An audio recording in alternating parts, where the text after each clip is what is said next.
Episode 7. Oh, episode 7. Yes. Yeah. I was like, wait, what's the number? I forgot the number. Now we have to keep track of the numbers. Right. I need a little, like, in prison when they put the little lines for Is every this like a every prison- day. Is this a prison Yeah, we'll just have sentence? lines on the wall. We'll put them back there. That would be funny if we had lines for every 5, like the Yeah. prison lines. Oh, that would be hilarious, actually. Stay tuned to see if we do that. We could use masking tape and just Yeah, it would be funny. That would be hilarious, actually. something other than a blank wall to look at. Yeah. Mm. Okay, so number 7. It's been a while since we've done It's been a little while. these. We got a whole bunch of them out, and then we didn't. Okay, so we had a request Special request from a dedicated listener. to do an episode on teenagers. But Can't live with them. Can't throw them in the river. is that how you feel about our teenagers? No, I love my teenager. I think they're all perfect. And so the request was vague enough. So I will kind of open it to interpretation. And I actually think it's perfect because the things you and I just talked about like coming into this life and living out your karmic plan, like the one karmic plan. Let's say if we narrow down to the one, right? But they kind of all weave in together. And so your life path would basically, right from the beginning, will just start itself on the one trajectory. And then your teenage years is kind of like the lock. Not to put any pressure on anyone. Right. There's this, and I agree with this. I think it was a Jesuit saying that said, "Oh, give me a child between the ages of 0 and 7, and I will show you the man that he will become." And what that means is that those are the really formative years between 0 and 7. And what you learn in there is so deeply imprinted and rooted in your brain that's just, unless you do some serious work, that's just the programming you live with for the rest of your life. Yeah. But after that, the teenage years are when you start to really, I feel, develop your own independent identity. And you get to, like, for the first time in your life, have some freedom away from your parents and get to explore what it means to be you in a way that you can't when you're, say, 9.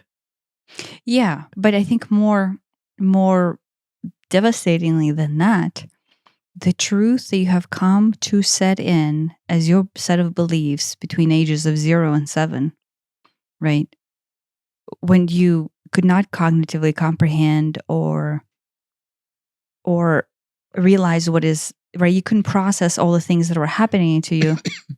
Did I make it too spicy today? Spicy. I overdid the cayenne pepper and the cacao today. I was inspired. Good stuff. It burns. Yeah, and so when you're not able to process and you're set in your truth before age of 7 or 8 or 9, right? Your teenage years, I think, would be the first time when you start to question, why is my life the way it is? Yeah. Especially in the generation of teenagers today, right? So maybe for you and I, we weren't as much there, but for the teenagers today, your teenage years, you're becoming an adult.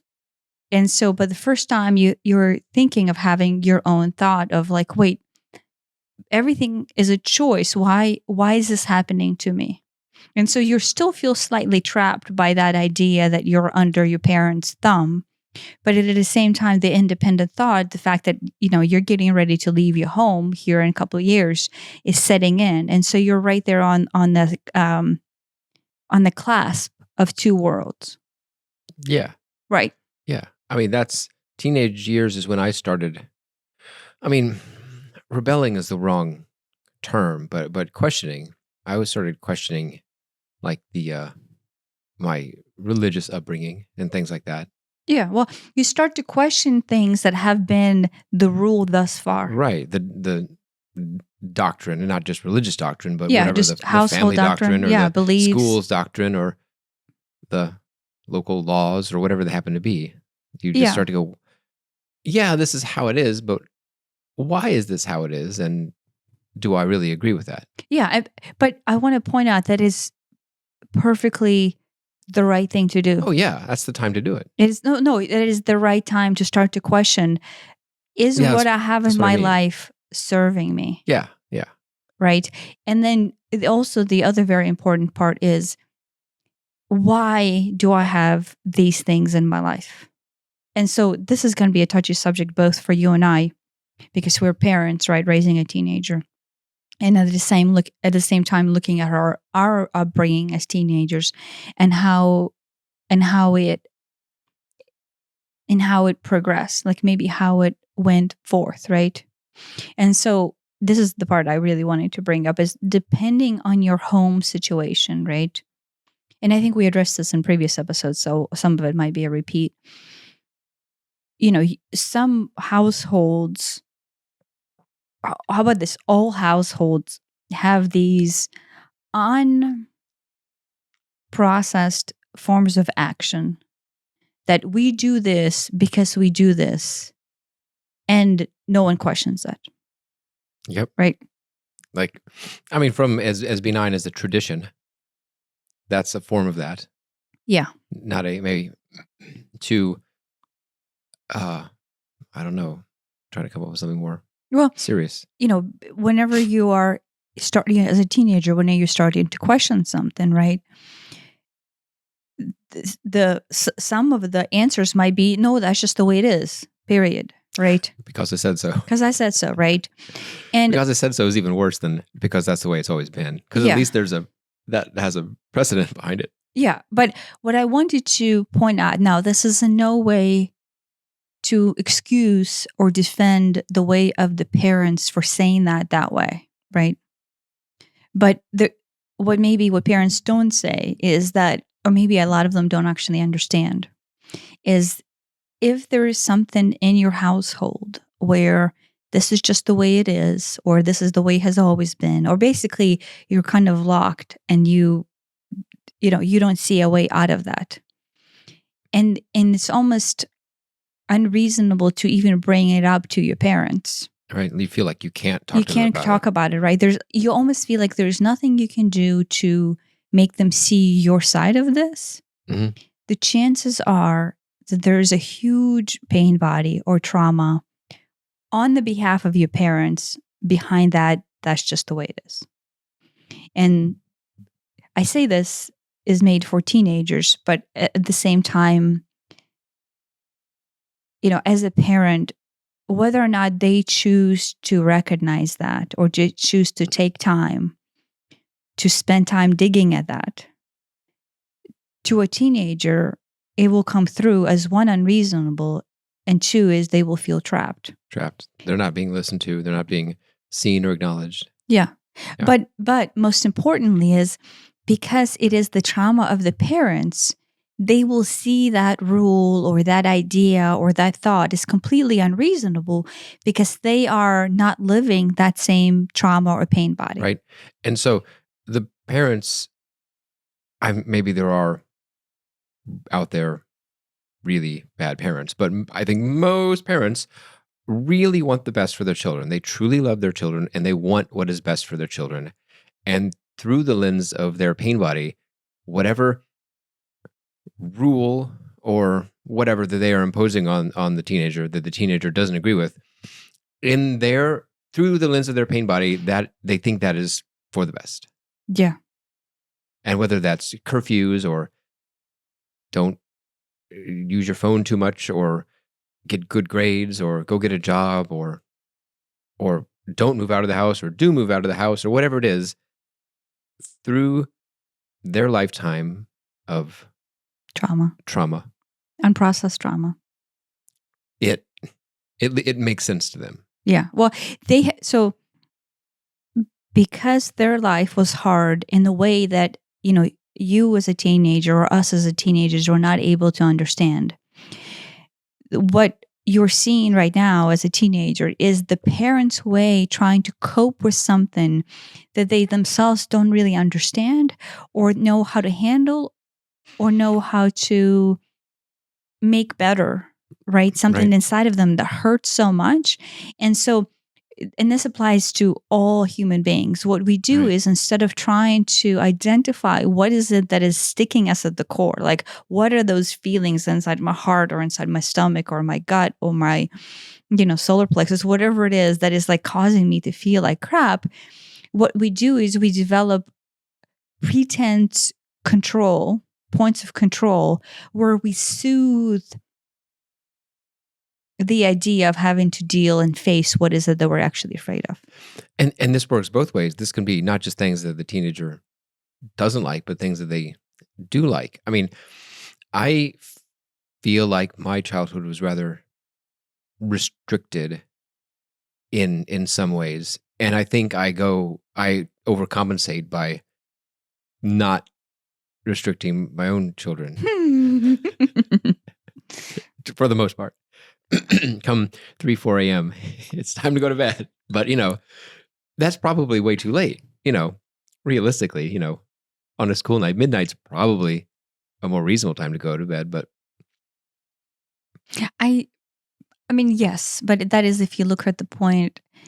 Well- Is your job still right now to instill a set of rules based on reasonableness or based on pain body that is associated with reasonableness? right. And I totally see that there is a part of me that goes, oh, I felt restricted.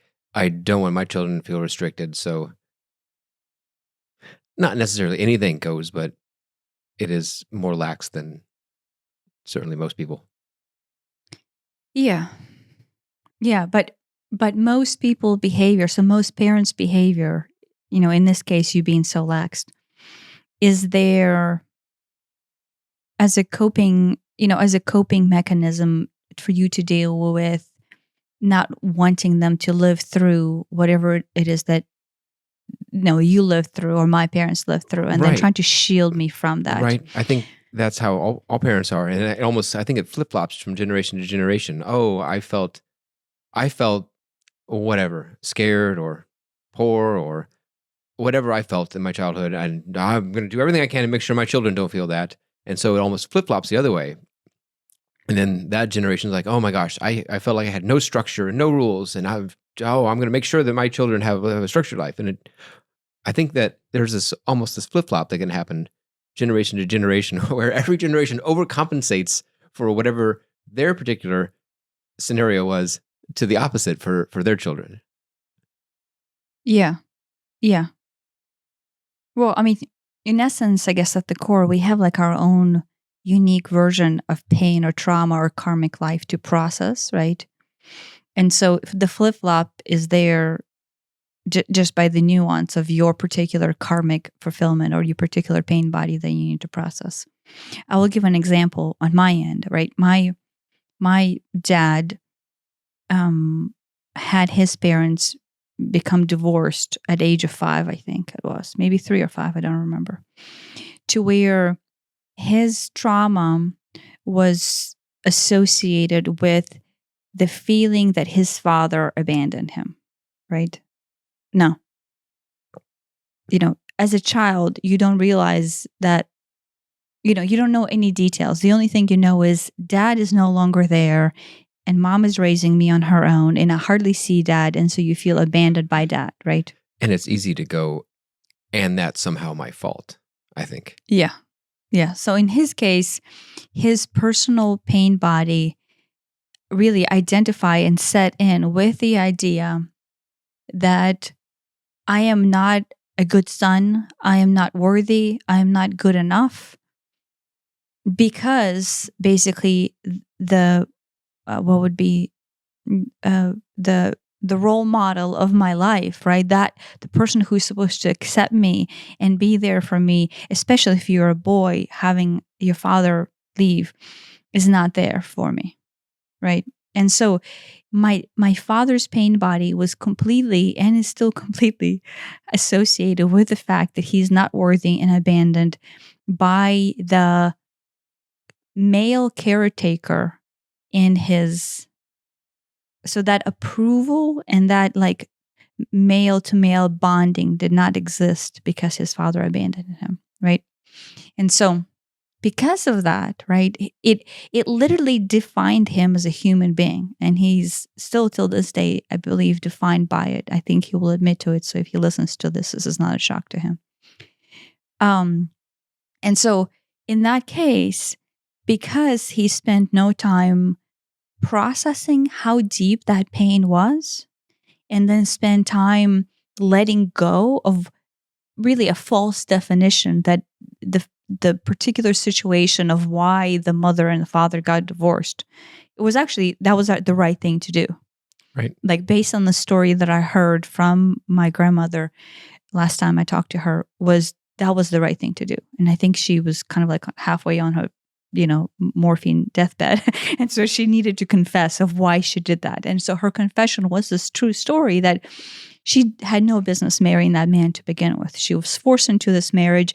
They were forced to have children because, in Ukraine, you needed to be signed in somebody's apartment in order to live in a particular city. And the only way you can sign in is to marry. And so it's like the whole situation was like no love. There was no love, and it was just total crap. But so, the fact that she had balls to divorce this man and then move on and find someone who actually suits her was the right thing to do. But, again, my dad at the age of 5 couldn't possibly process that. Right. And so to him, it was just the most defining moment of his life was him growing up, one, being abandoned without a real father, and then the man who came into his life then to take over that role honestly was never accepted by him, or never even had a chance, because at the core, my dad lived through his pain body of being an abandoned boy. Right.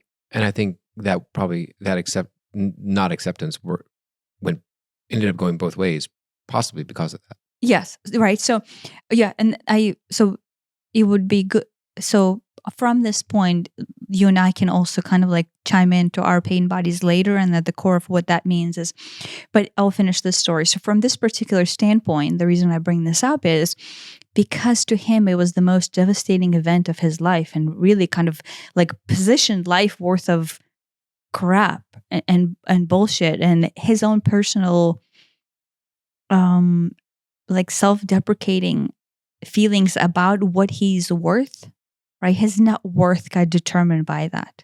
And so the type of jobs he could get and he would try to get, guess what? Were limited, right?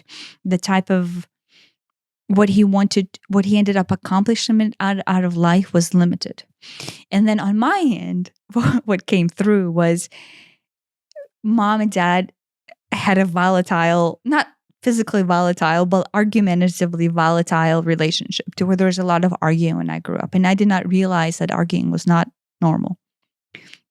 And so to me, not healthy. It may be normal, but it's not healthy. Healthy, right? And so to me, just like this idea that yelling, and I say this, coming to United States also like shined a different light on it, because the amount of aggression and yelling that comes through in a like a Slavic or Russian language is very like intense, but like second only to German.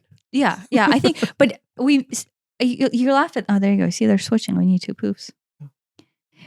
She's out there. She's trying to look out the door or something. Oh yeah, wait. We have cat poofs next to us, so they don't comment or laugh too much. But yeah, it's not visible. But I think she's contemplating. Yeah, there you go. She is kind of. I don't want the poof. I want daddy. And yeah, and so, the side note is Russian language.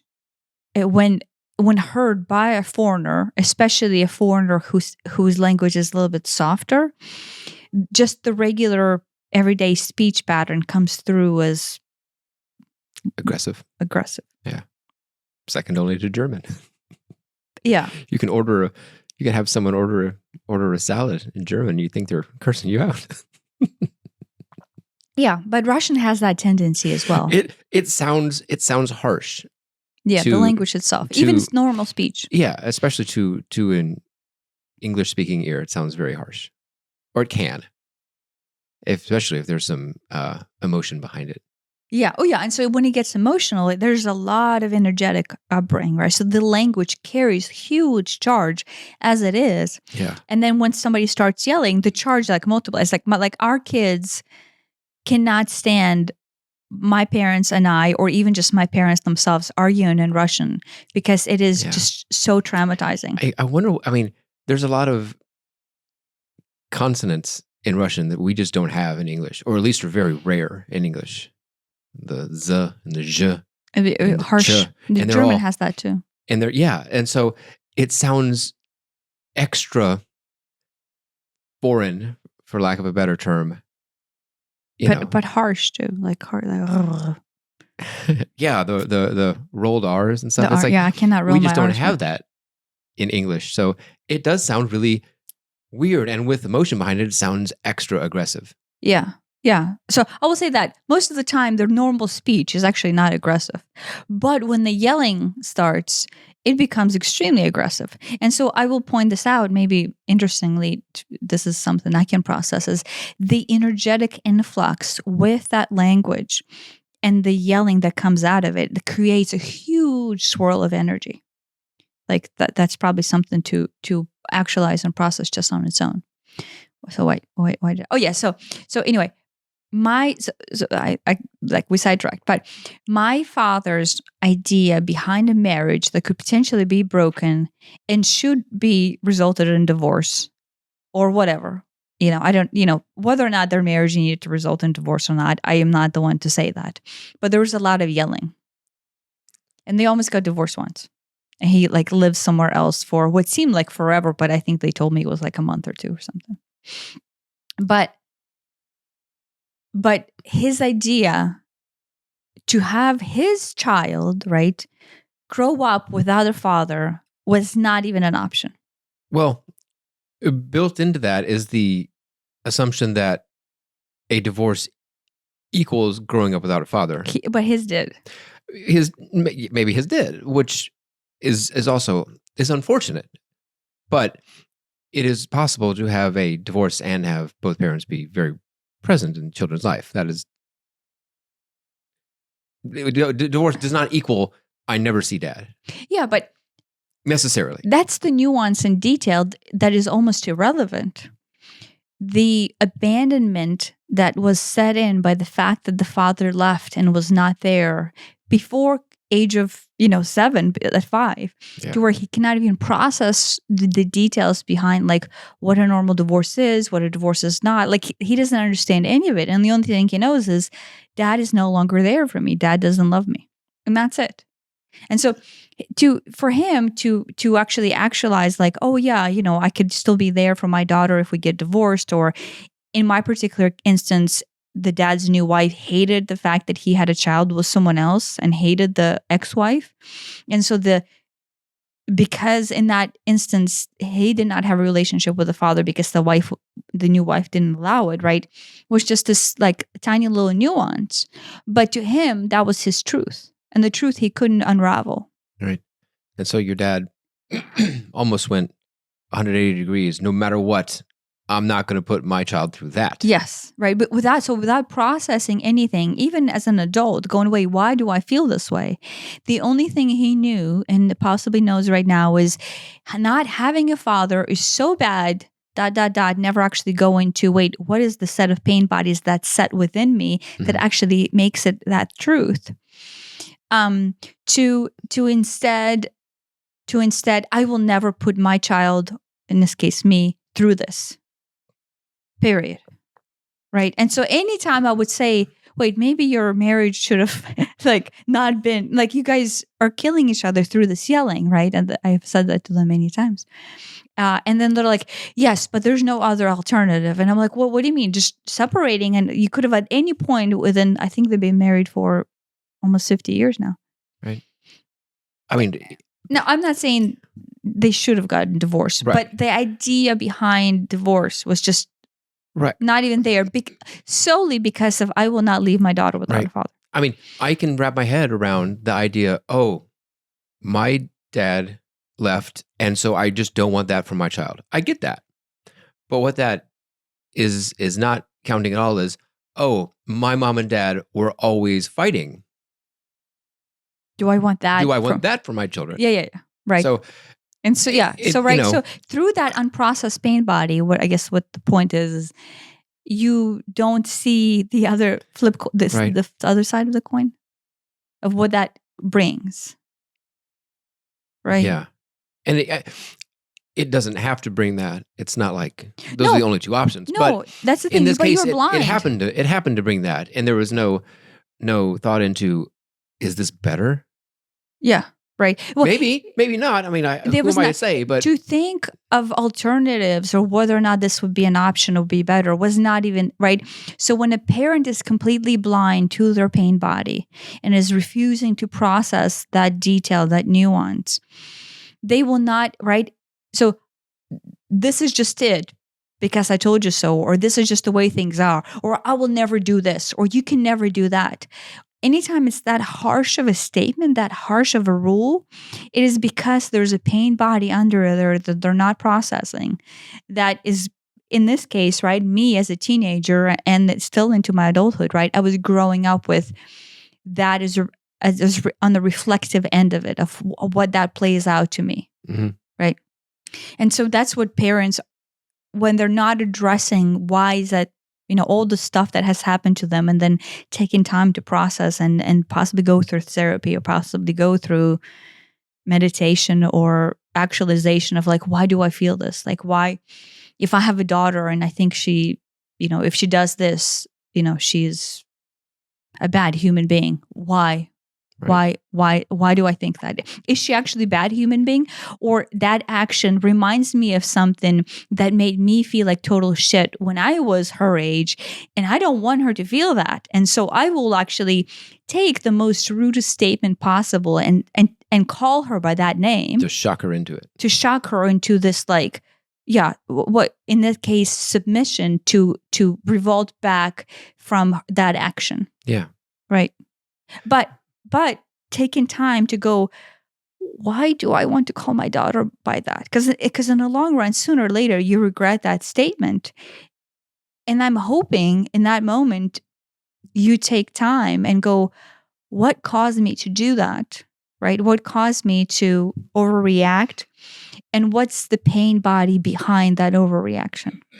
Because every overreaction on the parent's end, especially if it's significant to the point where you're having some sort of, broken relationship with your teenage child or any age child, is there because you're not processing some sort of deep wound that poked, that stirred. Yeah. So, yeah, I say that. Should I bring in the wound that I got stirred or not? Just the other day? Yeah. I was going to ask you wanted to bring that in. I'm still processing it, but I will bring it in. This is honest and unfiltered and very topical. And so, so the other day, our someone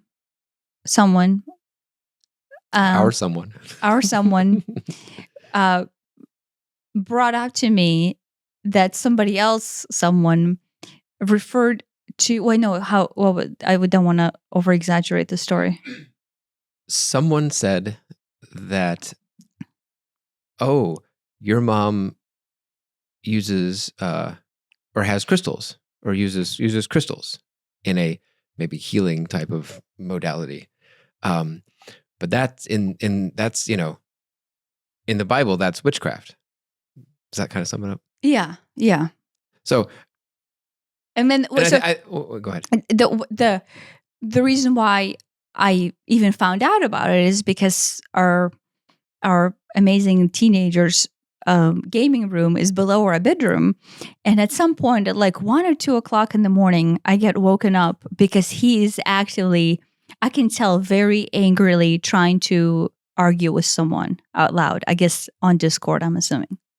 So he's going to be upset that I bring this whole detail in, but it is just life. And so I get woken up. I'm like, wow, he's really upset about something. Like he's so easygoing. So I never even usually saw him this upset. And so I'm like, oh, I need to bring this up and ask him about it in the morning. Because this would be, something that I don't want him to be upset. And this is potentially something with me, everything is potential pain body that you can release. So I'm like, maybe I can help him release some pain body. Unbeknownst to self, he verbalizes this, and he basically spent his time, let's say trying to argue, but in that case, trying to defend that his mother is not a witch. Right. Now, I don't think you were ever specifically called a witch. No. That was so. The There's, I don't know. That's a behind the nuance fact that there. I am into crystals. Right. And somewhere in the Bible, and it looked like it was in the Old Testament, which, while we're at it, an eye for an eye and a tooth for a tooth. Yeah. But beyond that, and it doesn't, I don't think it mentions crystals specifically. It's, talismans or lucky charms that have people believe have healing powers. Well, only God has the healing powers. So that is occulty type stuff and witchcraft. Yeah, and the thing is, the detail of it actually didn't matter. Right. And the reason why it was said is because everybody, I will say everybody, so I'm not picking anyone here in specific, but everybody starts fights and arguments and starts name calling because there's a pain body being stirred within them, right? It is just bigger than that. And so your personal not looking in causes you to then outburst onto someone else because that pain is so deep within you and you're refusing to address it or refusing to look in. And then what you do is, as a teenager, right? This is another thing to point out. You lash it out onto someone else or something else or a concept or an idea. Right. It's a way of releasing that pressure. You're releasing the pressure without actually realizing what is it that is causing the pressure. Yeah. It's that avoidance of the truth that is actually hurting you on the inside and using this outside excuse as something that you can lash out of in order to pretend like you feel better. Right. So example, why all the protests, the political protests happen, right? Why all the, right? Most of the people who do those, a lot of times don't necessarily even believe in the concept. Or if you do believe in the concept, the pain behind that concept is actually not even the concept itself. It's something that is digging deeper than that. And then you find this protest or you find this thing to speak out upon to defend your position because what you're actually doing at the core is not addressing what is really hurting you. So anyway, so they brought that up and then you heard about it in the morning. Yeah, I asked him why he was so upset, and he just casually said this without realizing what it will do to me. Wait, why did I bring this up? What was the point behind this? That it triggered your pain body. Oh, yeah. Oh, yeah. And so in that case, right, what it triggered for me was an enormous pain body that I'm still processing right now. And the pain body itself was geared around the fact that I'm being called something, right? In this case, a witch, right? And let's say they didn't even call me a witch, but it was just enough to trigger the pain body, which what I want to point out is each parent has an opportunity to explore their pain body because it's being triggered all the time, right? In this case, literally by my son. My son is bringing something to me that is allowing me to release, right?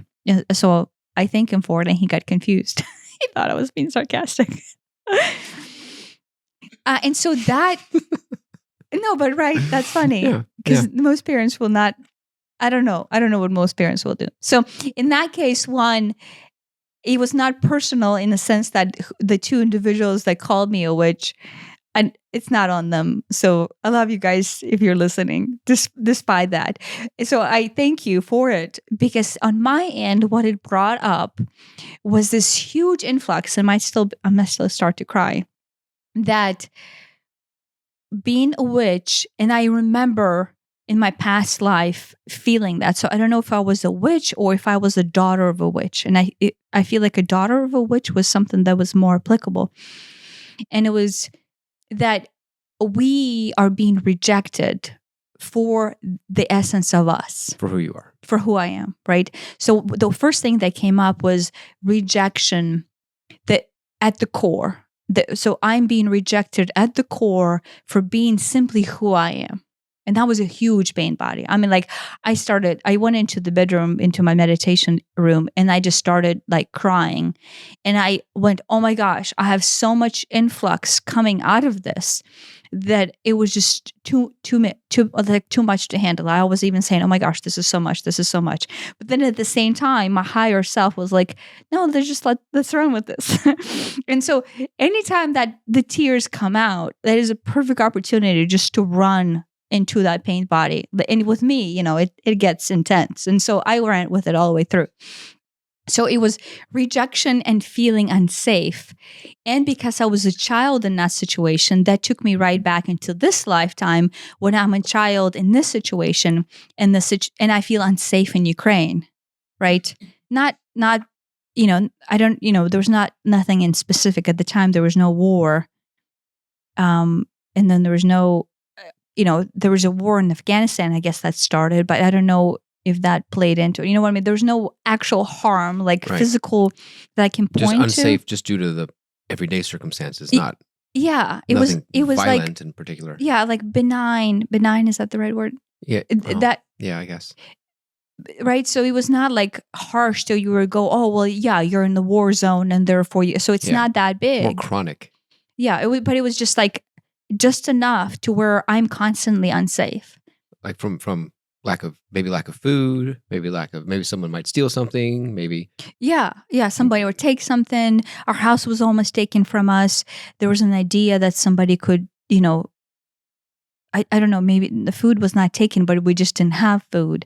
But yeah, the idea was something could be taken from you, right? Like you were always on some sort of a defense to defend your territory, to defend your whatever. It was just really, and I realized that actually probably a week before this, I realized that I have this current of tension just run within me because of the way I was brought up right before the age of 7. Like, oh, we don't have enough. There's lack. There's not enough food. There's potential for not enough food. There is, like somebody could take your house away. Oh my gosh, there's no electricity. Oh my gosh, there's no water.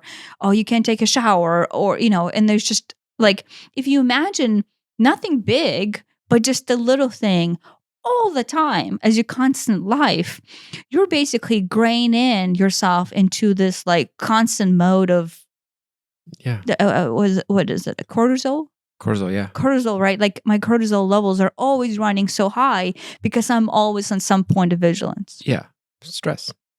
Yeah. I'm always stressed out. Got your tail. She caught her tail. Catch it. Did you get it? Right. Yeah. And so as a child, you can't process that. You can't process the fact that you're in stress mode all the time. And if it's happening during those first 7 years, that just, it's devastating. Guess what? You've got a life of stress now. Yeah. Right. And it kind of ingrained the system of stress. And so when I was releasing this witchcraft brought on pain body, I realized it's the rejection and then feeling of unsafety. Right. And then what came up through that is when I felt unsafe enough for a very, very long time. Right. We watched something else recently that said that you can be in the victim mode, or you can be in, what did he call it? Like basically like take charge mode, right? But the victim mode is like, oh, life's happening to me. Life's happening to me. And so like you almost like in this give up mode to where like, oh, you can't control things. Yeah. So, hopelessness. You have no control. The world, the universe, you're at the whim of the universe. Yeah. And other people and whatever. And, if anything good happens, it's not your fault. It's not because you did something. And if anything bad happens, it's not your fault either. It's just, oh, I lost my job because whatever. Or I got my job because whatever. But it has nothing to do with you. Yeah, but it almost sets in this feeling of hopelessness. Right. Disempowered. Disempowerment. Yeah, disempowerment comes in. And so what I realize is being brought up from an early age, not due to anyone's fault, due to the circumstances of the country, in this environment where I'm in constant fear mode, sits in this disempowerment, right? But based on the nature of my personality and possibly the nature of like, well, heck, if you are continuing to be in the point of disempowerment in Soviet Ukraine, you don't make it. And so the only option to survive was to go into the other mode, which was control, or let's say pretense of control, right? The hustle mode. The hustle. Yeah. The hustle. And the hustle is like, I'm in charge. I will save myself. And I thought, oh my gosh, in the first episode, we talked about the horse, the knight in shining armor. I think we finally got that right. Knight in shining armor. Knight in shining armor, right? The white knight on the white horse. On the shining armor, right? And I realized, I thought I did not need that. And I don't remember if I said this in an episode, but in my crying meditative release state, I realized the reason why I never needed that is because I overcompensated for it with, fuck the knight. I'm getting on the fucking horse and I'm saving myself. I'm my own knight. Yeah, right. And so that is how the overcompensation for the pain body of constant stress and unsafety feels like. And so I don't know if most women go there, but that I think instead of looking at it as two different things, it's almost like the polar opposite of each other. You can be helpless and hopeless and in stress, or you can pretend to have sense of control and still be in stress. But both of them are, in honesty, the exact same situation. Yeah. You're just putting a different label on it. Right? You're feeling disempowered here, you're feeling disempowered here, but you're hiding the fact that you're feeling disempowered and you're running around trying to exercise control in order not to feel like shit. Right? Yeah. And so I realized that was at the core of my entire upbringing, to the point where I'll bring this up. I had this dream when I was very young, like maybe 4 or 5, maybe 5 or 6, and it was one of the most vivid dreams that I remember from my childhood. And so thus it stuck with me. And I'm playing across the street of our house in the yard, which I often played there with like grass. You know, I joke with my kids that I didn't have toys. I had sticks and dirt and mud. And so in this case, I'm actually playing with sticks and grass and flowers, whatever it is. And down the hill comes this man, but now I realize he's like an energetic being. And he does not look like Ukrainian human being. Like I look at him and he is of some other descent, like possible Middle Eastern. I don't know. And he comes to me and he's tall, and I have had him in my dreams many, many times. And I will never be able to describe this because this is a dream. So it's a feeling. He's there next to me and I can feel his energetic presence of total safety. Like total protection. And he tells me, I will save you. I will always save you. And so I'm going to start crying right now. But to me, as a 6-year-old, that was the only thing I can hold on to because I didn't feel safe. I'm going to try not to cry. You might have to start talking in order to give me a moment. Are you going to start crying too? No, I'm not sure what to add. No. And so there's not much, but the tears that were coming out when I was being called a witch was the essence of that. It was, I am unsafe, right? Because I remember being so unsafe, both from my previous lifetime as a child and from this lifetime as a child. And the witch thing was like the epitome of why somebody would feel unsafe, right? Like quite literally, because I remember being prosecuted, or my mother being prosecuted for the fact that she's different, right? And then honestly, it was just used as an excuse to control, for men to control women or to suppress women out of power. But that propagates into this lifetime. And so I realize I am born into this lifetime with that still as an active pain body. Like that is still my pain body from the past that is there today. And in this lifetime, I came in to fulfill or to continue that role. And the feeling of unsafety is so large then that I bounce between feeling unsafe and denying it to myself, right? Not processing that unsafety out of my body. And then going to the flip side where I have pretense control, where I'm the knight on the horse and I'm saving myself. But still not processing it. Still not processing, right? So those are the two modes. Both of them are the same pain body. It's just in the moment, depending on how I feel. Too far this way, or are you going too far that way? Yeah. No, with me, I would never go into the give up mode, right? The hopeless mode. Like sometimes, so the second I see myself go into the hopeless mode where I could start to address the pain body, I would automatically shut it off and go, fuck this shit. Sorry. and then I would become, jump on the horse and yield my sword and whatever. Flaming sword of truth. Yeah, right. And so flaming sword of denial. Denial, right? And so my life, remember how we recently discovered what your karmic path, where your large pain body releases? I realized is this feeling that I am at all times unsafe. And I straddle that world between wanting someone to rescue me or trying to rescue myself. Right. Back and forth. And so the life that played out for you and I as a married couple has been through that lens. Yeah. Through the lens of every single situation you and I were ever in was a proof to me that there is no one out there to rescue me. And so I have to rescue myself.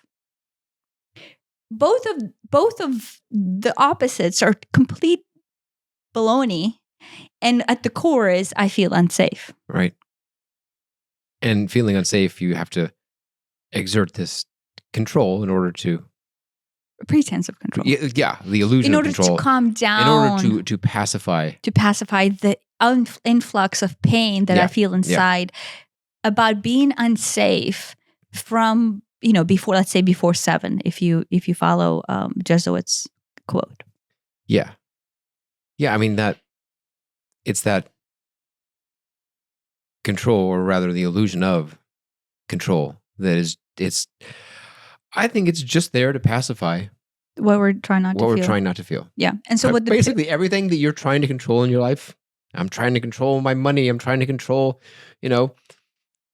make sure the house doesn't burn down, I'm trying to control this, trying to control that. Well, I've got this fear of losing it. I've got this fear of whatever. Yeah.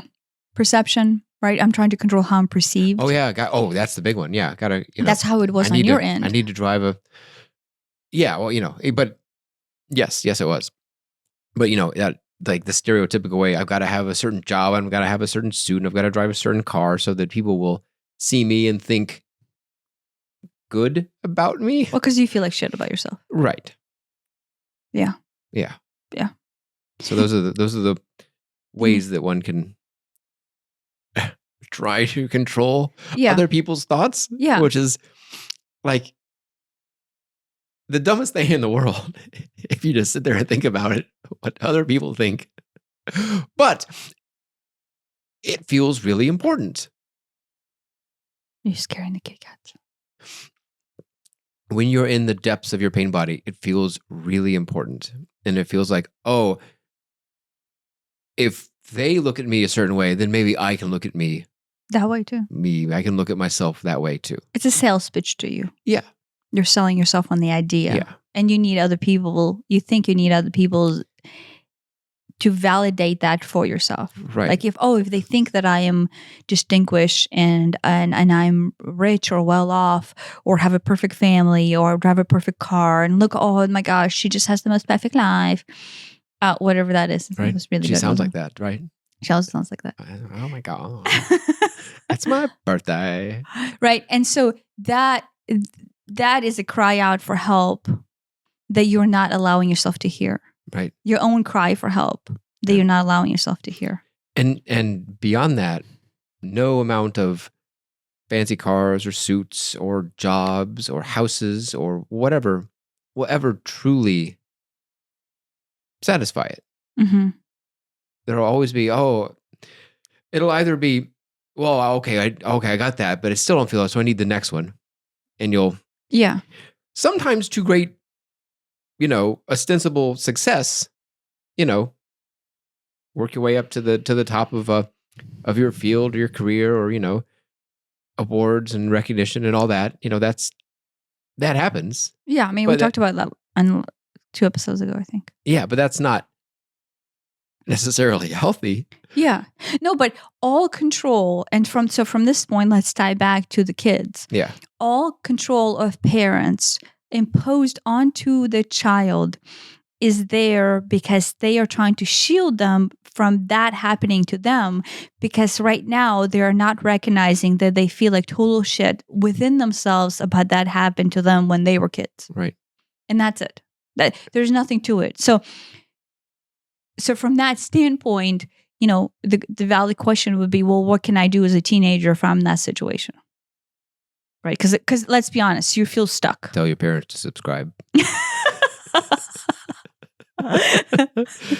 And give us 5 stars. What can you do as a teenager? Right. Wait it out. At 18, you can leave. But at the same then time, you'll have control. But this, at the same time, what that will do is that will forever destroy the relationship of that teenager with the parent if they're fleeing the house because their life there is total shit. Right? You're fleeing a situation where your parent is not listening to you. You don't have a voice. You don't even see the reason behind their bullshit. I fled as quick as I could. Yeah. And they don't actually see the teenager. The parents don't see their own bullshit. That is what it will come down to. So what can you do? Option 1, I don't know. I do not know if this is even an option. Like, to some kids, this would not even be an option. Is to actually have this conversation with the parent. Right. Why are you so gung-ho about this particular rule or this particular thing? Or why is this a thing? And instead of them giving, you have to study really hard. Here's probably a common one. You have to get good grades. Yeah. Which, yes, it is true that if you get good grades, good grades are probably a statistical predictor of a better, in air quotes, job in the future and more income and all that. That is probably true. But why are you so gung-ho about that I have to, study and do homework and everything at the expense of, let's say, a social life? Well, at the expense of, to the point where if I don't have a good grade, I get punished. Yeah, even worse. There you go. Right? I get punished, which, guess what? Brings on more stress to the teenager. More stress and more anxiety. And you know what doesn't make you good at taking tests? Yeah. Stress. If every time a child is taking a test and they're sitting there at the fear that if they do not do good on this test, they will come home and you will punish them, the chances of them doing good on the test goes down by at least 20 to 25%. Hand smacks. Yeah. Right. And so the rhetoric there is, it is not I have to do good. I have to do good or else. Right. There's fear of retribution. So they're living in that same fear that I described as a child of just being in the stress mode all the time. A parent who's forcing their child to always have good grades and then in fact instill some sort of punishment on top is raising that child with that level of stress. Right. Of unsafety, of fear. School and tests are already stressful enough. Yeah. The last thing you need to do is instill more. Kids, they all want to do good. I say all. Almost every kid wants to do good. They want to get the best grade they possibly can. It's not that they're, doing bad on purpose. They also want to do well. Yeah. But where we veered off is when they force that you have to have good grade, right? The energy and the charge behind that and the fact that you would go out of your way and punish someone for a bad grade is because that parent within them is struggling with their own self-esteem and perception of them and how good they look and how good they come across, both as a family, but more so importantly, as a parent, mother or father, whoever it might be. If my child gets bad grades, that reflects bad on me. No, but the truth is, I think I'm total shit. And I don't want my son or daughter to be the exact same thing. And so them having good grades will somehow shield them from being in the position that I am or I was. Maybe they didn't get good grades, right? And then therefore they will not be on the same road, same path of life that I ended up, and I'm saving them from the torture that I'm living in right now. It's like your father with the Well, I'm going to do what I can to protect my child from my experience of not having a father. Overcompensating for it in every way possible. I'm going to protect my child from, I maybe didn't get good grades, or maybe, didn't get into the school or didn't get the job or whatever it is. Yeah. And you can kind of have some sort of faint dotted line back to grades at least. So, gosh darn it, my kid's going to get good grades so they don't have to go through what I went through. Yeah. And, good grades means having more opportunities in life. So if the parents felt like they had less opportunities in life, that therefore determine them to be less than, right? Or they feel like less than or rejected or not accepted, or they could have had a better career, or they could have been perceived better.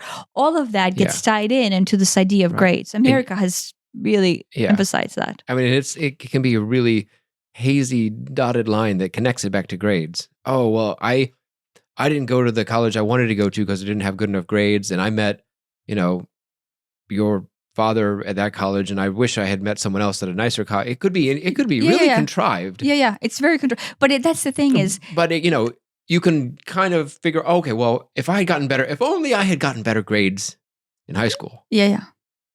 Then maybe. Yeah, and there, in high school, your self-esteem is being built on that.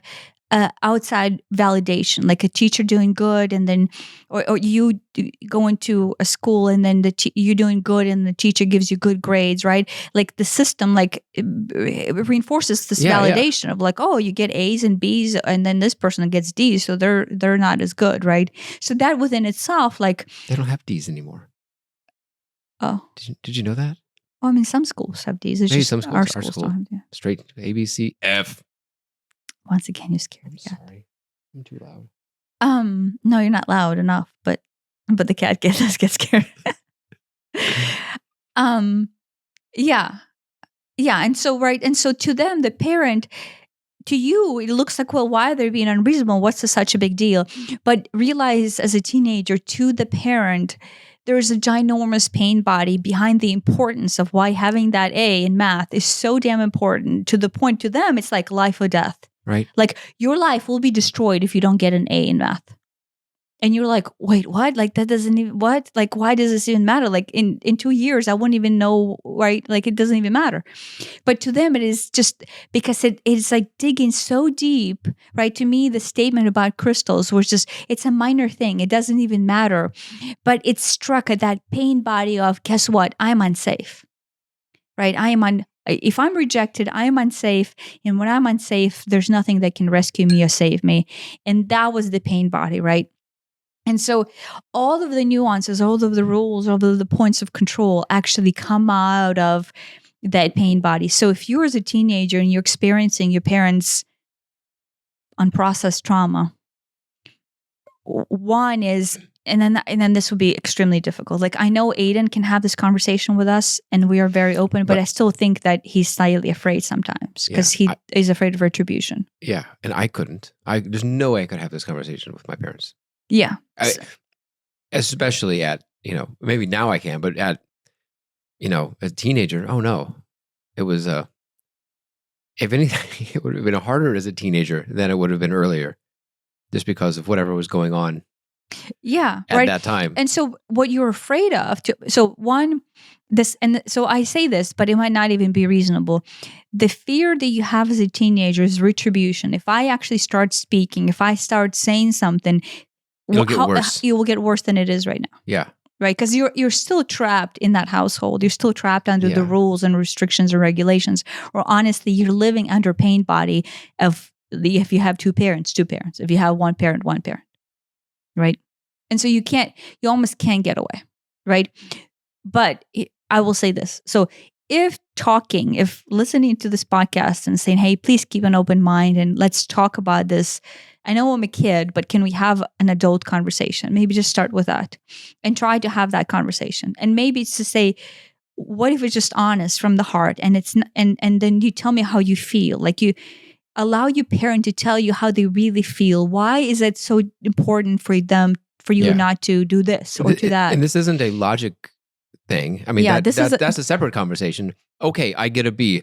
Walk me through how this is the end of the world. I mean, that is a separate conversation, but that's not what we're talking about. No, but if you start with that, I gave it a B. Why is it the end of the world?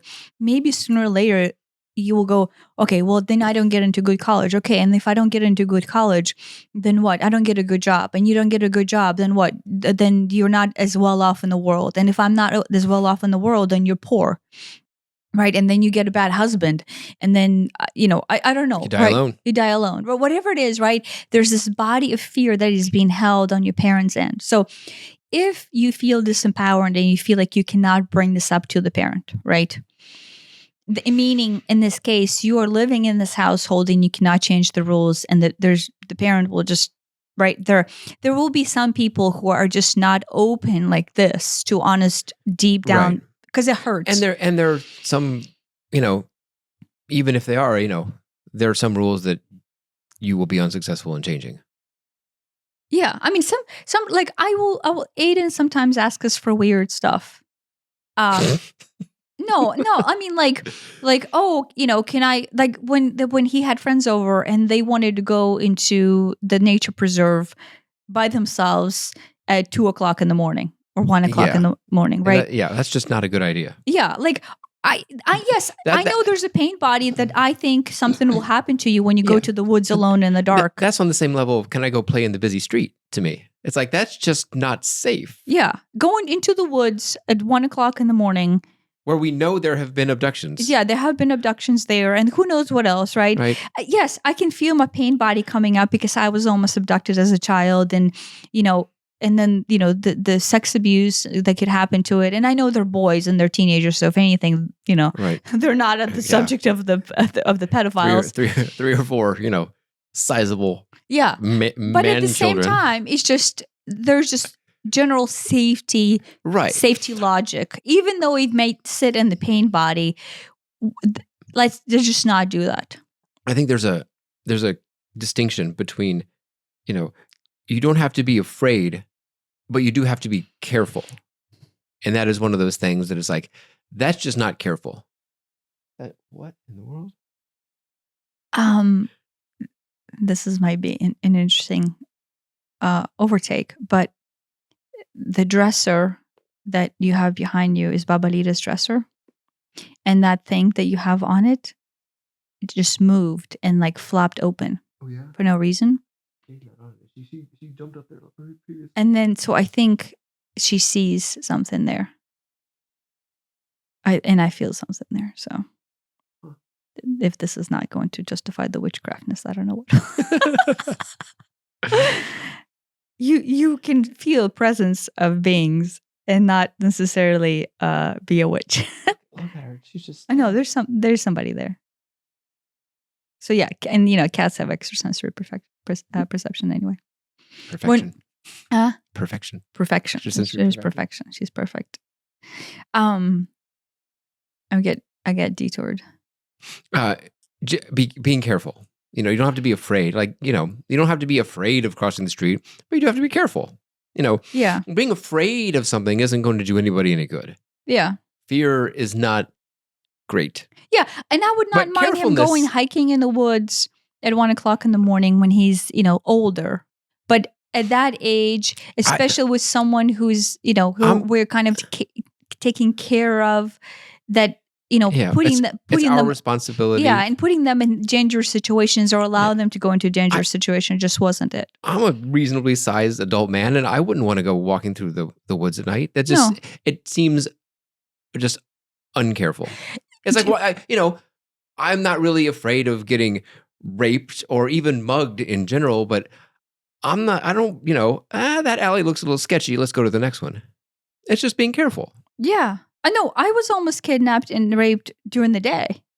It was just daylight. You know what I mean? Yeah. It's like, why are you adding more danger in? Yeah.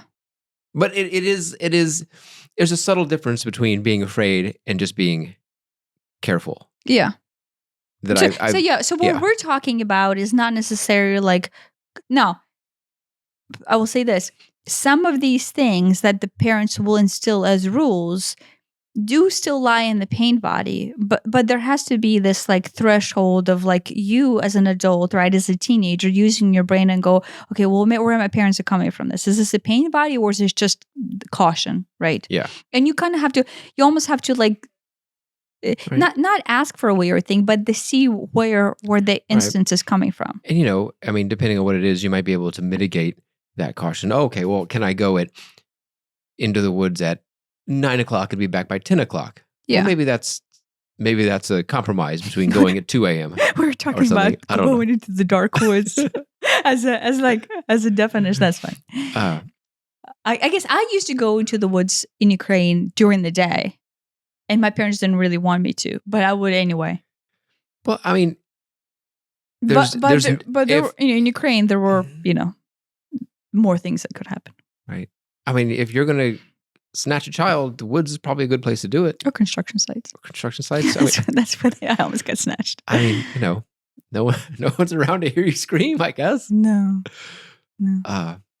So yeah, if there's some sort of negotiation, maybe. Yeah. No. So yeah, I wanted to continue the idea. So if talking is not an option, right? Honest talking, not like you are not having a voice and they're continuing to domineer and over control you, right? If that open heart conversation is not there and you're feeling disempowered, there's not much you can do. I mean, you can try to grow an idea of a voice. You can try to have more and more conversation and allow yourself to have more power. I mean, I think it would be, if you're in that situation, I was in that situation, it would be valuable to try to convey how disempowered this situation makes you feel. And it isn't, and give me everything that I want. I want to, go in the woods at 2 a.m. Give me that. It isn't that. It's, I don't feel that you either hear me or you're even letting me express what I feel. I feel like it is, you're saying it's my way or the highway, and the highway isn't even an option. It's my way, period. And you're not even open to a conversation, not even negotiation. You're not even open to hearing me explain why I feel this way, why I want to do whatever it is, and I feel like I'm being oppressed, suppressed. Yeah, both. And that. Yeah. And the goal of that conversation is not even to get what it is you want out of it. It is not to get permission to go play in the woods. It is to have a conversation so that your parents understand what you feel. Yeah. You feel disempowered, disenfranchised, ignored to a degree, like, oh, my opinion doesn't matter. And that, I'm speaking from experience, has lasting side effects, very negative lasting side effects into adulthood that I still deal with to this day. Yeah. That, that's not a great, maybe playing in the woods isn't a great idea. That's also not a great idea. It has maybe less visible, there's no abduction going to happen, but less visible, but very real psychological, emotional damage can come from a parent who is unwilling to hear their child. Just how they feel. And acknowledge their feelings. Acknowledge how they feel. Yeah. So as a teenager, start speaking. Just start speaking. Maybe with the clarification is, my goal here is not to change the rules, but my goal is to tell you how I feel. Yeah. And then maybe if you start being honest yourself and allow the feelings to flow and allow the emotions to flow, then maybe that will open the door for the parent to do Right. the same. Because, you would also want to understand how they feel and why, and from that you can see maybe where some of these rules would be coming from, i.e. their pain body. Yeah. Right. But If I mean, you would also learn more about each other, which is great. you would develop a better relationship Better with your relationship. parent. Yeah. And I think your parents would probably see, oh, this person who I've looked at as a child, who I need to protect with all these rules, is actually blossoming into a emotional adult Yeah. That I need to acknowledge. and then that hear it. hear Right? it, It's another voice in the household that now needs to be heard and expressed.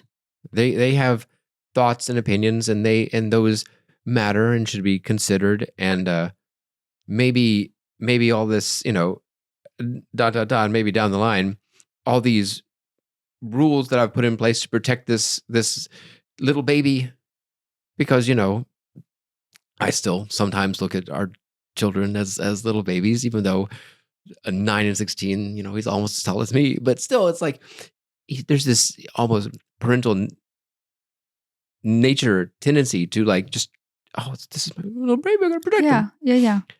You're protecting them from the world, but really from the pains that you feel inside that you're not processing, then that you don't want your child to go through. Right. And you're protecting them from the world, which there's something to that. But at the same time, A, you're not going to be around forever.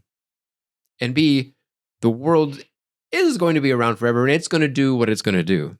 And maybe more important than protecting them from the world is enabling them to deal with the world. Well, to be able to have a voice and express and then have an opportunity. By deal, I would almost say if you're raising a child and then they have zero say, they have zero leeway, and then they feel disempowered, then having that child go into the world, here in a little bit, in 2 or 3 years into college, they're at a serious disadvantage. A huge disadvantage. I would say more of a disadvantage than getting a B. Yeah. Right? So having your child be raised to not have a voice and not be able to speak up and not be able to have their own opinion, and then have it be validated by an adult, in this case, an adult that really matters to them, which is a mom and dad, is more harm. Absolutely. Than anything. I mean, I from personal experience, that is absolutely true. Yeah. And so if you're a teenager, most of them are extremely advanced these days. And then those of you who are listening to me, you know who I'm talking about. So you guys are just incredible. You can have this heartfelt conversation because you are able to hold that space into your emotional depth and into honesty.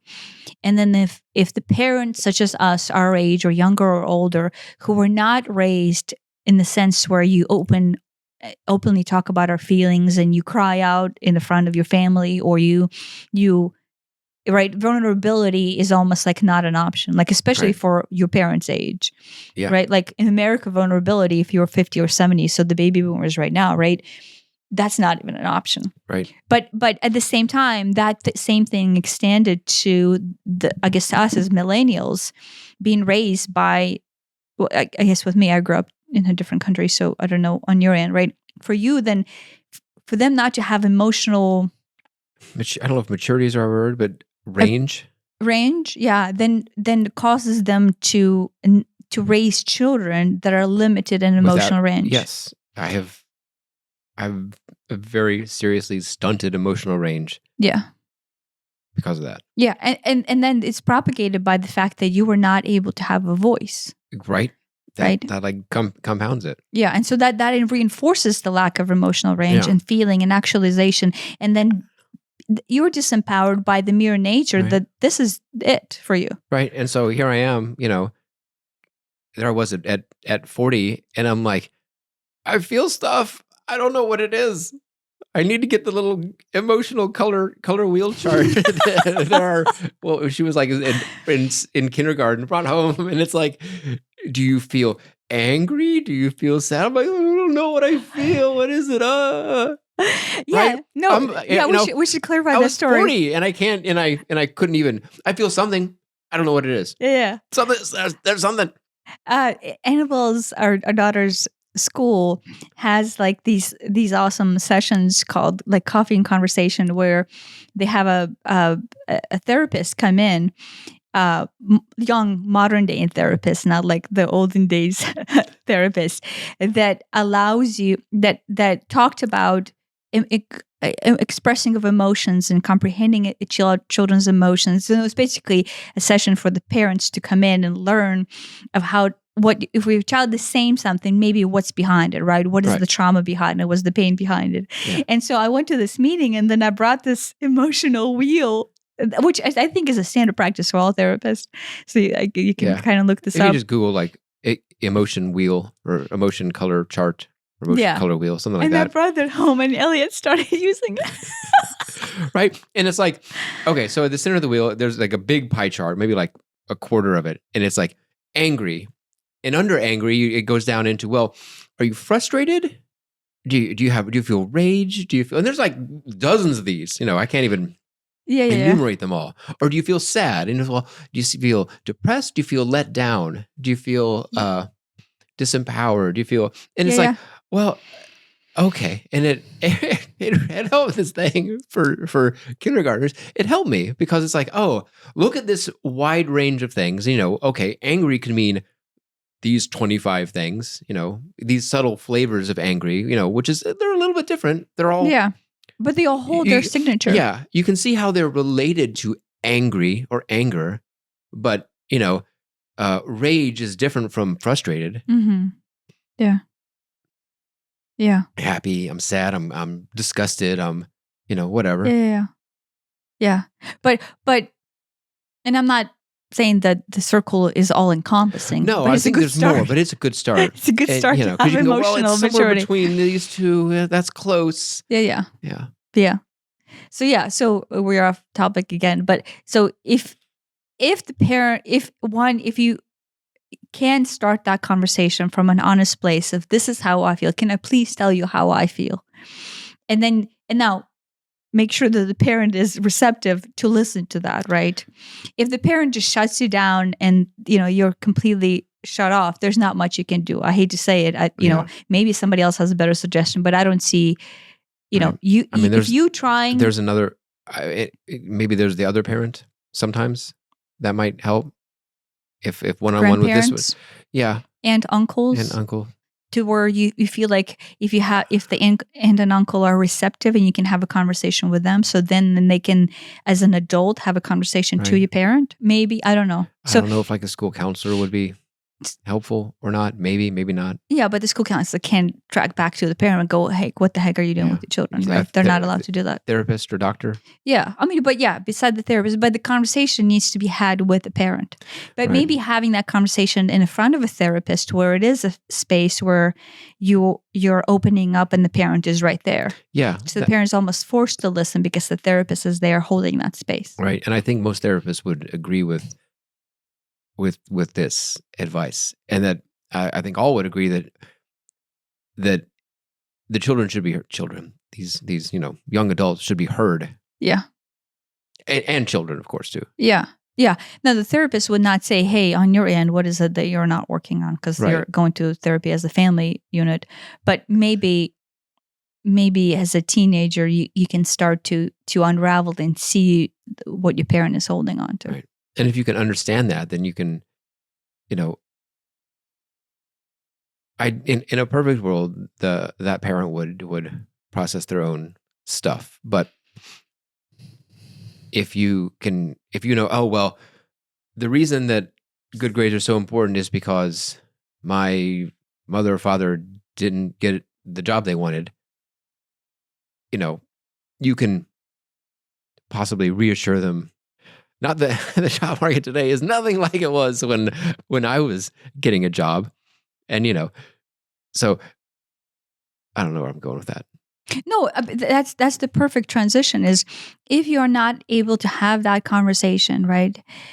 You can start to see just by listening to this. I'm hoping you will start to see. Okay, I realize that my parents are coming from this pain body space, and they're not able to process, and then I'm not able to have Yeah. this conversation. How can I soothe that for them? Well, no, don't soothe that for them, but I realize what that extension is on your end, to where like, okay, maybe this is the worst case, right? Worst case is you realize this is the circumstances of me while I'm living in this household. My parents is refusing to talk to me about it. They're refusing to be honest with their own feelings. They're refusing to process their own trauma, and then they're pushing that trauma onto me, and then I'm living my life through their pain body, right? Because that's what it is for teenagers. If worst case scenario, if you're stuck in that situation, what you can do is you can realize while I'm in this household, I will be at the mercy of this, but this does not have to identify or define me, right? I can see, okay, yeah, mom is doing that thing again where she's living through the pain of, I don't know, not being pretty enough and the cheerleading squad denying her. And then now, I have to be a cheerleader and I have to go and practice in order to basically make up for all the pain that she felt when she got rejected. I have to do all these things that I don't even want to do, but I have to do them. Yeah, because this now mom fixing this for me is somehow fixing this for her, right? Right. That anytime you see her a cheerleading crazy mom or like a dance mom, that's what it is. Are those beauty pageant moms? Yeah, that's what it is, right? Is they felt ugly, they felt not pretty or rejected or not chosen, and then they're basically molding their kids into fixing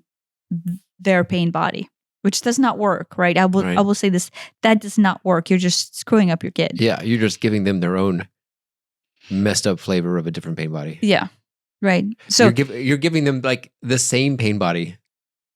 Like, I don't know. you give a pain body of disempowerment. Yes. You felt disempowered because somebody rejected you, you weren't pretty, and you weren't chosen for the cheerleading squad. And now you give him the same pain body of disempowerment by, guess what? I am not even heard. I'm not able to say anything if shit happens to me. Right? Is that any different? It's not any different. The Kool-Aid flavor is different, but it's still Kool-Aid. Yeah. Right. Yeah. And so worst case scenario, if you are stuck in a situation where you cannot have a conversation with anyone, not a counselor, not a therapist, not an aunt or an uncle or grandma or a parent or whatever, then start realizing that you're living in the circumstances, but this does not have to define you, right? Allow yourself to still sit there and feel your own emotional range. Okay, here's how I feel about it. It is unfair. I'm not being listened to. I'm being heard. But guess what? I still have feelings and I still have emotions and I still have opinions. And just because I'm disempowered and I'm not able to express them at home, I am still able to process them within myself. And maybe find a friend to talk to, and then just have that deep conversation with a friend to where you still have an outlet of letting these emotions flow. Yeah, that's not a commiserating section. No, but it's but you can also talk with yourself. I talk with myself when I'm sitting there crying and I'm trying to process trauma. I just talk it with myself. You can look at yourself in the mirror, do it, or you can just say, I feel so much pain right now. Why am I feeling so much pain? And then you can cry and go, okay, I'm feeling so unsafe and I'm feeling vulnerable and I'm feeling that there's no one there to save me. And the pain of feeling so unsafe is so big that I almost have to design a scenario where someone's going to come and save me. Because that is my coping mechanism, right? And so then I go, okay, well, I'm just really, really feeling so unsafe. And I'm literally just grabbing at the world, trying to calm myself down, right? And so you can see that as you start to talk to yourself, right? Crying or not crying or beating at a punching bag, whatever it takes, right? Just talk that within you. Let it flow. Let it flow. And then the pain body will come with it, right? The energy will start to come out. And then you will have this like, I can't, like, okay, and then it will take, like right now, right? This just happened a couple of days ago, and I'm still feeling that go through me, like little things are coming up, but I'm like, oh yeah, it feels into this way, and feels into this way. But that was in you, has been in you for 40 some odd years. Yeah. And and it's not doing any good in you. No. It's only adding stress and stress hormones, cortisol, adrenaline. It's only doing that. Yeah. So if you can let it out, yeah, it sucks to experience letting it out, but that's just once or maybe just a few times. It's just for a short amount of time versus living with it forever. Living in blindness. Living in blindness. And through a lie. And it's there. I mean, it may not be at the forefront of your consciousness, but it's there. Oh no, it's dominating my life. It's not even just there, it is running my life. Right. My relationship with you, the reason I started a relationship with you is I found someone in this world who would basically betray my feeling of trust and safety. That's it, right? If that is how I felt as a child, I did not feel safe, and I knew that there would be no one out there to save me. I want to prove that to myself by marrying someone who would not be there to save me, right? Yeah. And then what has our relationship been?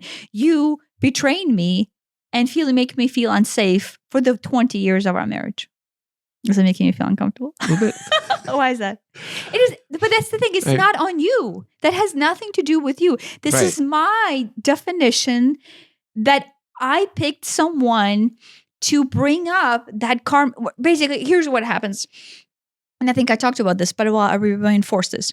Whatever I developed as my core feeling before the age of 7, which is I feel unsafe and there's no one there to save me, right? Yeah. At the core, that is what I need to release out of my body. I need to feel safe and realize that I'm safe and I don't need anyone to save me. I don't need to save myself. I don't need to climb horses and take out swords. But at the same time, I don't need to be looking for anyone to do that too, right? I'm just safe. I need to feel safe. Right. Like that is just at the core. Intrinsically. Intrinsically, I need to feel safe. I need to release that cortisol and just for the first time, maybe not be tense, right? Because that is the pain body that got set in as a prime trauma. In fact, in this case, I realized based on the fact that Aiden brought up the switchcraft thing from the previous life, I can feel that propagating. And then I remember my life in Egypt was that not feeling safe there. Like I can see these little strings coming into this lifetime. I know I'm bringing like witchcraft into this. But because it is so large and so big,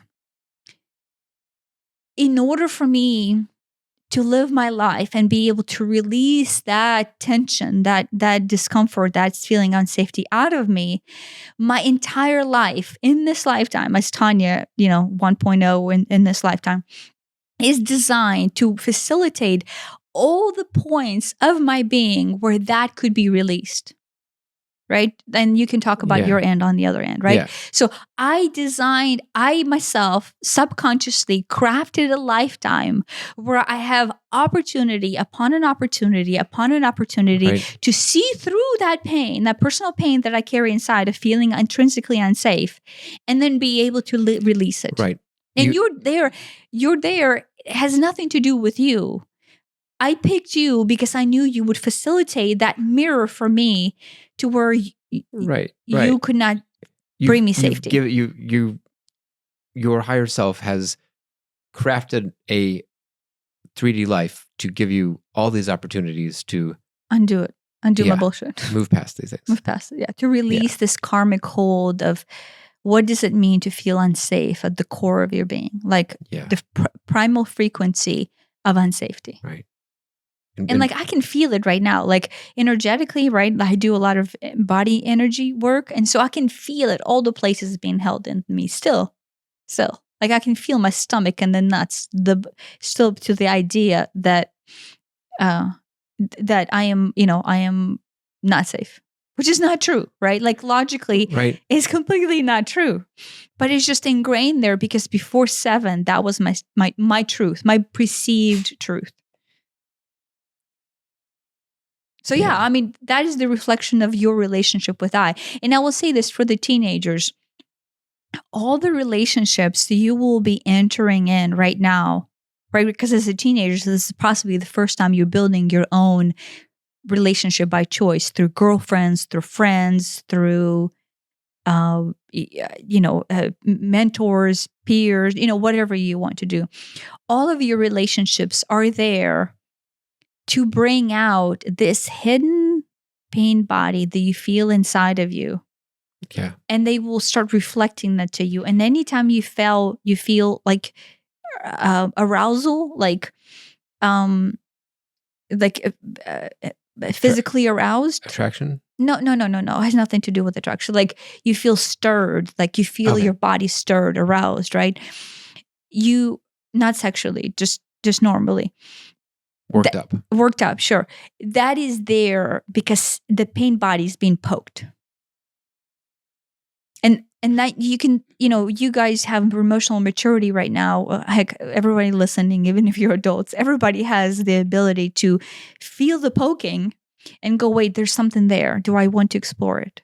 Do I want to go deep? I was going to say that I think people are often even attracted or drawn to people who they know will end up poking these things. Yeah. Oh, yeah.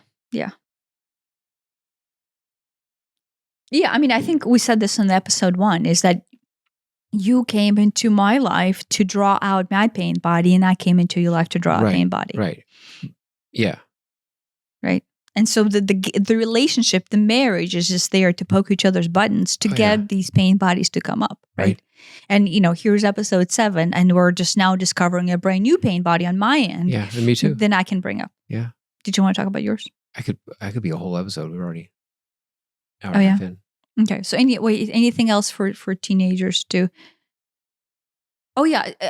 So there's parents, right? The parents is a big thing because you're living under the house with the control of it. So that is what you can do, is start talking. But if nothing else, worst case, if you're not able to talk to anyone, still allow yourself to feel what you're feeling. Acknowledge that as your truth. Just because you're not being heard by your parents, allow yourself to have your own truth. Right. I mean, you very well may be in situations throughout the rest of your life, whether at work or at home or with your house or your, whatever, where things aren't going how you kind of wish they would go. And on one hand, that's life. The boss says you got to come in on Saturday. Well, you might just have to come in on Saturday, and maybe that sucks, but maybe that's just the job. And if you want that job or you need that job, that's just what it is. So it isn't you get everything you want your way all the time. That's not the end goal. The end goal is more of, what is this making me feel and why? Mm-hmm. To dig deeper. To dig deeper. Because the more awareness you can bring to how do I feel? Which for some people, like myself specifically, was its own challenge. And then B, why? Where's that coming from? And that maybe that is, when I was 4, such and such happened. It isn't even necessary to dig down that. It's helpful if you can get that, but you don't need that. But we know this thing that's happening, it's triggering something greater. It's not about the coming on Saturday. It's that, this feels very disempowering to me, and that's the story of my life. That is the story of my life, disempowerment. But discovering that is possibly the most valuable thing you can do for yourself. Yeah. Side note: don't be afraid to leave a job. Yeah. if you're being made to do things that just you don't want to do, don't be afraid to leave it. Yeah, it is perfect. Yeah, we will say this is perfectly fine to roll through so many jobs. Oh my gosh, especially now, right? Like nobody cares. And the goal of you as a teenager is to just discover what is it that you want. And if something's not right, I'm not saying like give up and just brush it off to the point where you don't care. But the goal of an employer is to basically milk the employee for all they got, right? For the most part, right? Yeah. And so you think of this as like, oh my gosh, this is this best relationship or whatever. And they have loyalty to the company. Yeah. But from my experience, I can tell you is they are an employer as a manager. They're not the owner. Their job is to run the place, and then they just need troops on ground, right? And they do not. I'm not saying everybody is this way, but for the most part, they do not take it personally when you quit.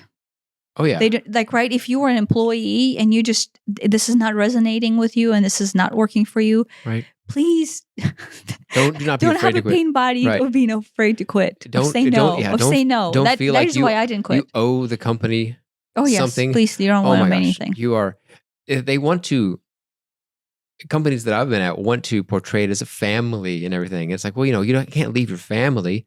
No. They can fire you at any time for any reason. I don't like your face. You're fired. Yeah. You know. Well, I'm not trying to paint a bleak picture. Yes, there are better companies and there are worse companies, but I guess where I was going is don't stick with a job that doesn't suit your higher purpose, especially for the reason of because they gave me the chance or because I owe the company this. Or I have low Or I self-esteem have and low I'm not self-esteem. able to Yes. get a I'm job afraid I anywhere can't else. get another job. That was my thing. I was afraid of that too. Yeah. Or like, oh my gosh, this is going to hurt my boss's feeling. Oh my gosh, my boss was using me in every way possible. And I spent 5 years on that job. And everybody was like, Tanya, you're being used. Like beyond my work. Like I was like offering free babysitting services and all kinds of I stuff. remember that. Right. And so, but it's because I couldn't say no. Yeah. And I felt something inside that didn't feel right, but because I wasn't acknowledging what I was feeling and I'm disempowered and I can't say no, I ended up working in there for 5 years. And I still have nightmares about still working there. Right? When you left, she said, "Well, we'll just keep you on the payroll. We're not going to pay you, but we'll keep you on the payroll just in case you want to come back to make the paperwork easier." Yeah. And I still have nightmares that I have to like come back there and I'm still like registered with the company, but now I don't remember how to use the company that's gone registers. bankrupt, it doesn't exist anymore. No, but that tells you how disempowered I was. Not be able to leave, to say no, because there was the self-esteem of like, I'm not good enough to get another job. Bullshit. You're more than qualified to get any job you want. Right. Okay. I mean, it's also, maybe not a bad idea to line up a second job while before you leave the first one. That's not necessarily a bad idea. If you have bills to pay. If you have, if you can, but yeah. Boy. Yeah, there's that. So there's that. And then the other thing I wanted to address, and this is, I don't know tell me if this is just too big, the social pressure of being in high school. Is that just too big of a topic? Well, for an hour and a half? We can try it. There was a lot back. I was in high school in the 90s, late 90s. And I imagine it just seems so much worse today. Yeah, but I wanted to, okay, so I will do this quick. But if someone needs more in depth, we can have a whole other episode. So somebody could let me know. The whole point of your teenage years, right, especially in high school, is as you're developing your being for the first time as an adult, you are questioning what is it that you, how about this? Because of your pain body, you're questioning what is it that you can and cannot do in order to fit in, not stand out, not be ridiculed, not be bullied, feel like you belong, or in some cases, if you're a jock or a cheerleader, to feel like you're super awesome or super cool. And so everybody, quite literally everybody, is going through this phase of, I am trying to find who I am as a human being and what is it that I can do to fit in and how much of me can I actually bring in into any one moment? Because you're scared to be yourself. Right. Yes, there is it's so complicated that, if I'm friends with this person, then I can't be friends with that person because they don't like, there's the mental calculus that you would have to do to balance this. I mean, it would take an incredible amount of energy, but I know I wasn't myself in order to be part of this group and be part of this group and be part of that group. And I was different people to the different groups. Even when I was employed outside of the house, I was a different person with you than I was at school, than I was at work. Yeah. Yeah. And so the high school is the place where middle school, high school, but late middle school, but all through high school is where you are testing the boundaries of how comfortable you feel about being yourself. Right. And so not to put any more pressure on teenagers, but find the courage just to be you. Right. We humans will do everything in our power to become someone else so that this other person will like us. Yeah. Without Validate us. validate Make us us feel better about ourselves because we feel like shit. without going, wait a minute. If this person doesn't like me for who I am, why do I care if they like me at all? Yeah, but as a teenager, that is really difficult. It is really difficult, especially if you like them. Yeah. I like, Alice over there. So I'm going to try to be the person who I think Alice wants me to be. Yeah. But that's not sustainable. No. But the most important part is if that is the behavior that is set in, because the truth is that is where it sets in. It sets into high school. You are starting to behave a specific way that is not at the core the honest you, in order to fit, in order to feel like you belong. And honestly, it's whatever your pain body is, right? If you feel like you're not good enough to perceive like you're good, if you feel like you don't belong, to fit into more places where you feel like you belong, if you feel like you are disempowered, make yourself look powerful, right? Like you will play these games in high school trying to make sense or make yourself feel better about what is it that is the karmic life have for you to discover, and you'll start being someone else. And it's completely inauthentic, and people can sense that it's inauthentic. Well, in high school, everybody's inauthentic. That's the whole point of high school. Nobody going on into life, that the people that people actually respect are the people who are authentically themselves. Yeah. And you don't want someone that comes with maturity. A lot, yes, that's true. But in high school, you don't realize that. Yeah. So you think you need to be something. Just be yourself. Just be yourself. So that is the biggest pitfall, is like high school or teenage years is when you fall into this trying to mold yourself to be something, to fit into the world based on whatever you feel like you're lacking. Right. I mean, and some of that, going back to parents, is, I feel like I need to do cheerleading or play soccer because mom or dad really seems to want me to ... because they didn't get on the cheerleading team, whatever. Yeah. I mean, it goes to that too. It's all related. It's all related, but the social pressure of... But the social pressure of fitting in and belonging sets you on the path of not being your authentic self. Yeah. And it's a hard thing to break once you get started doing yes. That. So, I'm speaking from experience. You can start that path in high school and then be a 40-year-old like us, and only now going, what the heck just happened for the last 20 why have 20 I years? Why have I been pretending to be this or that for the benefit of people who I don't even like in the first place? Yes. And so unravel what is it that you feel and have the guts to be yourself. Yeah. Whatever that might mean, right? And you guess, and then the people that their fear is, I'm like, oh my gosh, I'm going to spend my high school years without friends if I don't pretend to be this, right? Or if I don't look like this, or if I don't wear the whatever name brand clothes. I think people care about that. But right, there's all these nuances of trying to be something that you're not in order to belong and fit in. Right.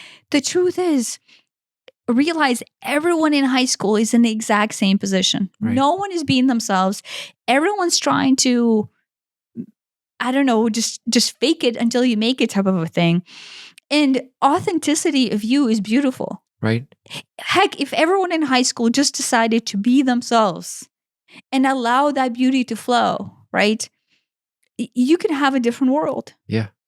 We would have a different world if everyone just had the guts to be themselves. And it's not that the cliques would necessarily disappear, but I think the animosity between them would go away, because it's like the cliques would not be there because the cliques don't have honesty in them. The fact that it's a clique means it's some sort of dishonest grouping of people together based on their pain body. But I mean, in the sense that the jocks and the nerds don't like each other, for example. I don't know if that's still a thing. I don't know if that's a thing, but like part of being a a nerd is animosity toward the jocks, because that's just part of that clique's mindset. That may be like a 20-year-old concept. It might be. I don't know. I don't know. But like authentically, you're like, I don't really care about if I don't like them. I don't hate them. They're just other people. Yeah. No, that's the thing, is realize that everyone. I mean, that extends to adult life. Oh, I'm a Democrat. I hate those Republicans. Whatever. That's just the group think. That's not authentically, who are you and what do you think? Yeah. But the kids see the parents live through their pain body of like, oh, we hate these people and we like these people. So as teenagers become adults, right, they think that is the way of life. Well, you just live hating those and liking those and trying to fit in right here. Yeah. That is not the way of life. And that way of fitting in only gets more expensive. Oh, now I've got to have the fancy car so that I can fit in. Yes, and, that is the impress pain body people. way of living. That is not a true way to live. That is what has, now, I will say that has been the status quo of most people's lives. Yes. As far as we can see. Yes. Right? But that is not an authentic way to live. It's not healthy. It's not, I mean, I guess it's sustainable, but not in a great way. But come 60, 70, or 80 years old, when you're in that position, you're dying from that unprocessed pain, right?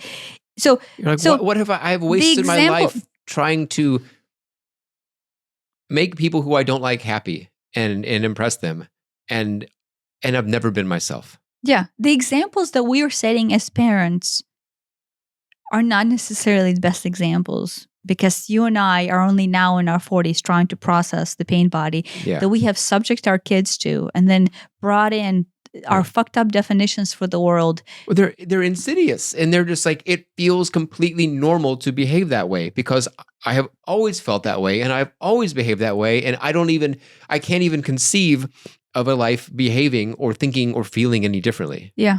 Not only can I not conceive of it, it would never dawn on me to think about that. Yeah. So think about it. Or just be yourself.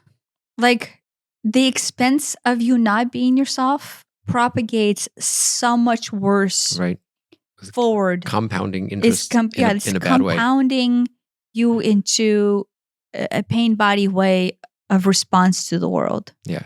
It builds on itself. Yeah. And as opposed to allowing what you feel to flow and release the hate and the judgment that might come your way from the social group or from your parents or from religion or whatever, and go, what is my authentic self feels, as opposed to what the group is telling me to follow, and live and like live from your honest space of heart, like from the honesty of you. And the teenage years will be crucial to do that. And I think it would set an example for the parents who are not willing to do that as well. So I will say that I think, if I say you're in the worst case scenario, you are not able to change the status quo of your family situation, just you being your authentic self might spark some thought in those who are choosing not to. This will have a ripple effect both onto the family that you live in and the ripple effect onto the social circle that you choose to belong in high school, right? Or the workplace that you go to. Just you being your own self and owning that. So, maybe a good wrap. Good place to wrap it. Yeah. If the extrapolations needed on any of the topics, we can always dive in. But I hope it's helpful. I hope so.